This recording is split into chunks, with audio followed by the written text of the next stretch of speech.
क्योंकि मैं एक डर्मेटोलॉजिस्ट हूँ तो every other day I come across HPV related issues. Human papilloma virus एक वायरस है।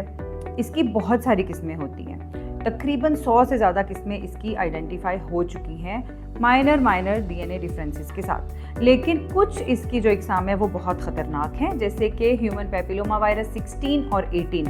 और ये जानना हमारे लिए इसलिए ज़रूरी है क्योंकि हम 100 के 100 टाइप्स के अगेंस्ट आप लोगों को वैक्सीन नहीं कर सकते, उसके ख़िलाफ़ हम आपको बचाव नहीं कर सकते। पर ये जो ख़तरनाक टाइप्स हैं 16 और 18, इनके ख़िलाफ़ हमने वैक्सीन प्रिपेयर की हुई है और उसी को मुल्क भर में हर आम आवाम की एक्सेस में दिया गया है, उनको लगाया जा रहा है ताकि हम अपनी बच्चियों को मुस्तकबिल में इस वायरस के ख़तरनाक इफ़ेक्ट से बचा सकें। तो इस वायरस की चूँकि 100 से ज़्यादा किस्में हैं और मैंने बताया 2 ख़तरनाक हैं। अब वो ख़तरनाक क्यों हैं? वो इसलिए ख़तरनाक हैं कि तमाम औरतों में ये एक ख़ास किस्म का कैंसर कर सकती हैं। ये कैंसर जो है इसको सर्वाइकल कैंसर बोलते हैं और ये औरतों में, बच्चियों में जो बच्चादानी है उसके नीचे वाले पार्ट को अफेक्ट करता है, जिसको हम सर्विक्स बोलते हैं।